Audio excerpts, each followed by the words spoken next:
देखिए, जब data sufficiency question हो ना, तो एक चीज़ हमेशा माइंड में से सेट रखिए आप कि हमको उसमें आंसर नहीं लाना होता। बस हमको ये पता करना होता है कि कितने स्टेटमेंट सफिशिएंट आंसर लाने के लिए है। जैसे मैं कोई एग्जाम्पल देता हूँ। और डाटा सफिशिएंसी क्वेश्चन में जो है ना, हमको पहले सबसे पहले करना चाहिए ये क्वेश्चन।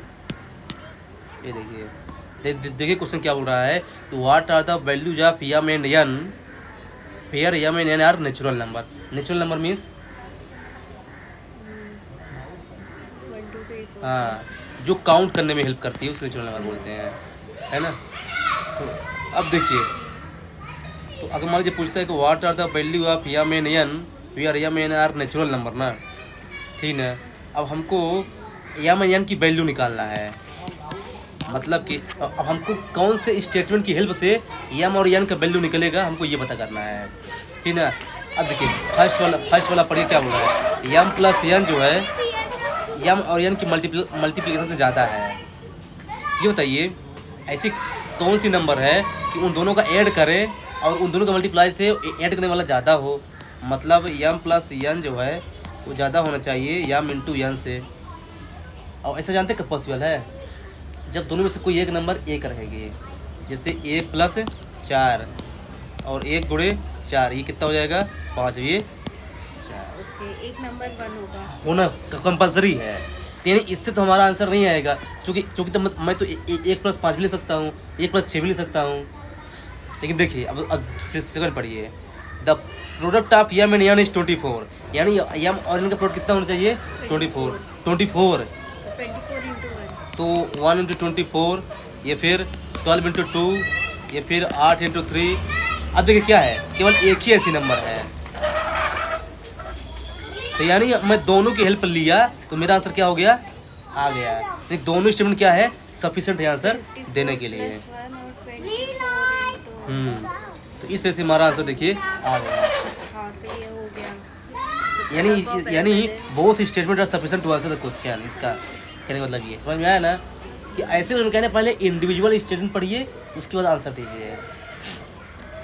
इंडिविजुअल स्टेटमेंट पढ़ के आंसर दीजिए। इसको फिर से रिवाइंड कीजिएगा आप। ये वाला देखिए, what is the age of the youngest child.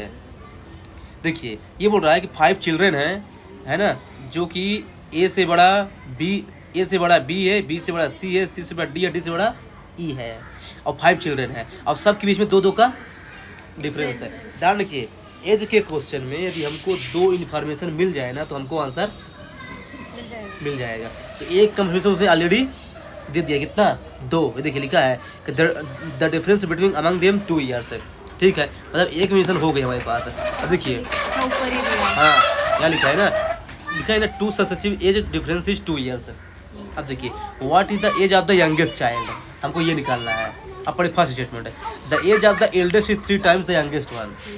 ये बताइए, मान लीजिए कि सबसे छोटे की x है तो उसकी x+2 होगी, इसकी x+4 होगी, x+6 होगी, x+8 होगी, है ना, ये है ना। अब देखिए ये x है और ये x+8 है ना। अब देखिए अगर मान लीजिए, अब क्या बोल रहा है कि the age of the eldest is 3 times the youngest one. Eldest कौन सा है, x+8 और ये 3x है ना। अब देखिए तो ये इक्वल टू कितना आ जाएगा, ये 2x। अब जो है, अब मैं x के स्थान पे क्या रखूँ, x आ जाएगा 4। The age of the eldest is 3 times the youngest one. तो x कितना आ जाएगा 4। अब देखिए जब इसको मैं 4 मान लूँगा तो कितना हो जाएगा 12। तो 4 तिहाई 12 यानी 3 गुना है, यानी एक से आंसर आ जाएगा, एक अकेले से आंसर आ जाएगा। अब से हमारा देखिए, the average age of the children is 8 years. तो एवरेज कैसे निकालते हैं, इन सबका ऐड कर लेंगे। तो ये 8 6 14 4 18 2 20 है, 20 डिवाइड बाय 5 20 और कहीं x भी तो है ना, 5x अपान 5 तो है ना। तो इसको जब सॉल्व करेंगे ना तो एवरेज एज जो है ना 8 आ जाएगा। सॉल्व कर लीजिए। तो यानी दोनों स्टेटमेंट जो है ना अलग अलग से हमारा आंसर आ रहा है, अलग आंसर से। 5 + 5 x plus 2 plus x plus 4 plus 6 plus इस सब का एवरेज निकाल लीजिए, है ना, अपने आप आंसर आ जाएगा। इसका भी टोटल होगा ना कितना है। हाँ ठीक है। तो कहने का मतलब क्या है कि यहाँ पे जो है ना इससे भी आंसर आ रहा है और इससे भी, जानते क्यों? क्योंकि एज वाले क्वेश्चन में ऑलरेडी एक इन्फॉर्मेशन दिया हुआ है, तो हमको यही पकड़ना है। एक इन्फॉर्मेशन दिया हुआ है तो फिर दूसरी इन्फॉर्मेशन सीधे आंसर आ जाएगा। अब देखिए ये वाला क्वेश्चन देखिए, all numbers are divisible by 2, यानी तो 2 से नंबर क्यों डिविजिबल होगी, मतलब जो 2 के टेबल में होंगी, तो 2 4 6 8 10 12। All numbers are divisible by 3, यानी जो 3 के टेबल में होगी, तो 3 6 9 12 15 18। अब देखिए अब कंक्लूजन ये दे रहा है कि all numbers are divisible by 6 है, मतलब कि जो नंबर 2 और 3 से डिवाइड होगी वो 6 से डिवाइड होगी। हाँ सही बोल रहे हैं, तो क्यों?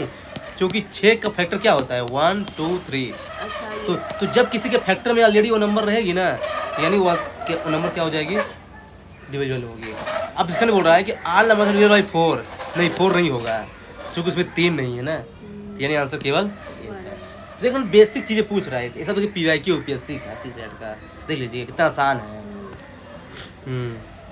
ये देखिए, अब देखिए इस क्वेश्चन में जानते हैं लोग सॉल्व करेंगे फिर आंसर लाएंगे ना, देखना मैंने सॉल्व किया आंसर लाता हूँ। देखिए ये बताइए, ये बोल रहा है पॉइंट के कि पॉइंट के इज 10 मीटर, ठीक है उसको मत पढ़िए, हमको आंसर जल्द क्या देना है, point K is in which direction of with respect to K PM, यानी ये यम है, तो यम जो है ना के कौन से डायरेक्शन में है, यहाँ है कि यहाँ है कि यहाँ है कि यहाँ, ये बताना है।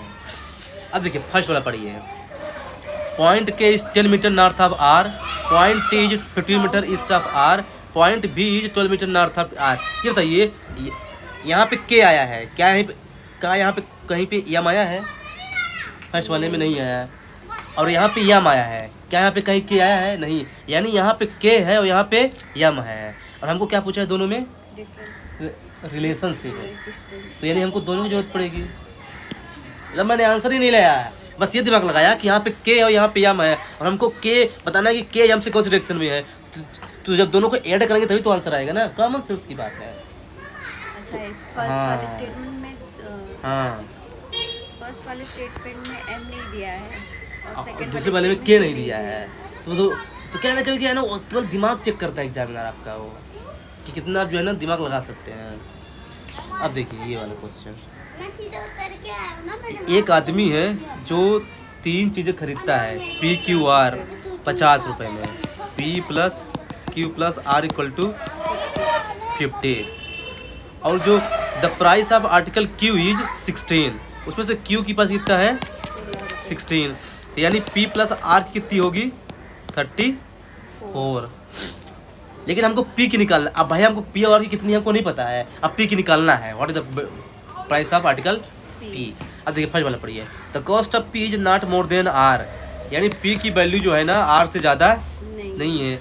और सेकंड वाला पढ़िए, the cost of R is not more than P, R भी जो है ना P से ज़्यादा नहीं है, यानी P और R क्या होंगे बराबर, तो 34/17 यानी P की वैल्यू 17 आ गई, ये दोनों शून्य की जरूरत है, आंसर हो गया। नहीं कितना आसान है, तो यानी ऐसे क्वेश्चन क्या है, ऐसे क्वेश्चन में एक ही रूल है कि पहले आप इंडिविजुअल स्टेटमेंट पढ़िए, फिर देखिए कौन से स्टेटमेंट सफिशेंट है, अपने आप आंसर आ जाएगा। आप इसको रिवाइंड कीजिएगा, अपने आप बन जाएगा।